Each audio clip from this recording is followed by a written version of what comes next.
The road to peace in many ways runs at least partly through New Delhi. It's time for Modi to step up. I have great respect for Modi. I love the Indian people.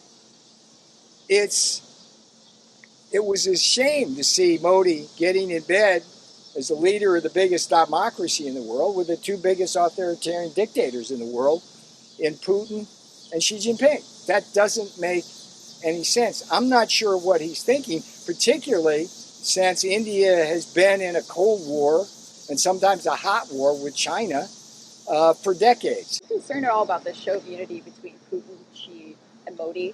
And then the second follow-up, we saw Trump truth about India, saying that they're going to cut those tariffs to nothing. Can you fill us in on the status of where the trade is right now with India, those negotiations? Here's what I can tell you, and again, I'd refer you to the article I wrote in the Financial Times on this, which goes into it. Here's the problem with India. It's a two-pronged problem. There's 50% tariffs on India. 25% of them is the reciprocal tariff because of unfair trade. 25% is the fact that India is buying oil from Russia. So start with the reciprocal trade tariffs. The problem is that India literally is the Maharaja of tariffs. It has the highest tariffs of any major country in the world, and it's in denial about that. It tries to tell everybody out there that that's not true when it is demonstrably true. So they should engage with us. They haven't done that as Japan, Korea, the Philippines, Indonesia, the European Union has. They simply think they continue having their way with us. President Trump's not going to allow that. Now, with respect to the tariffs, the 25% tariffs on India's buying oil from Russia, this is an incredible situation. Every one of you, when you report this story, should report the following fact. This is the first fact. India, for all practical purposes, did not buy any oil to speak of from Russia before Russia invaded Ukraine in February 2022. How many of you knew that? Probably not many.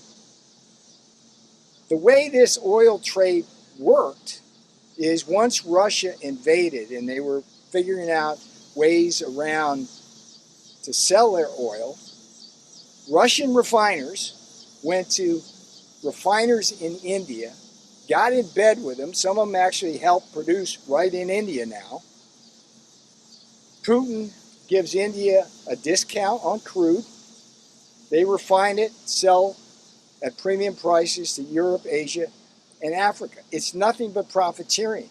India cannot stand on the thin reed that somehow they need this oil to run their cars or cool their homes. It's false, just simply false. And so here's how this works. This is the crazy math of this for the American people. Listen to me carefully here.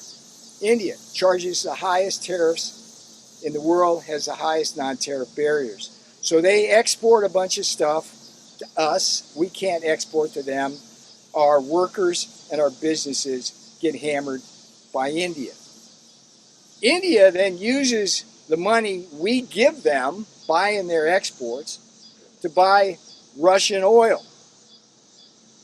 The Russians use the money from the Russian oil to build more bombs and weapons and drones to kill Ukrainians. And then the Ukrainians come to us in Europe to ask for more money from our taxpayers to pay for that. That's crazy. So the road to peace in many ways runs at least partly through New Delhi. It's time for Modi to step up. I have great respect for Modi. I love the Indian people.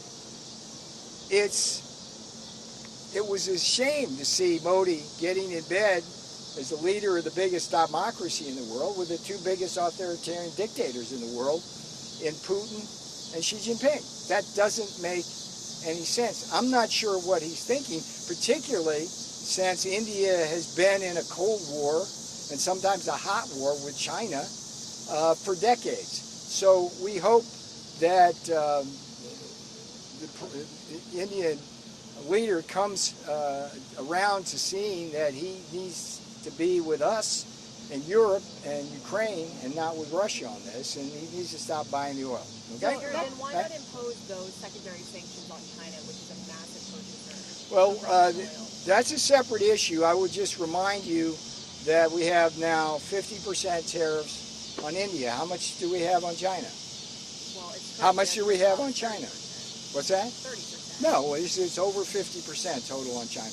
Well, yeah, Okay, so the yeah. question is, yeah, how much more can you do? And there's a lot of things going on there. So I think that this issue is complex, but at a minimum, India's got to stop doing it.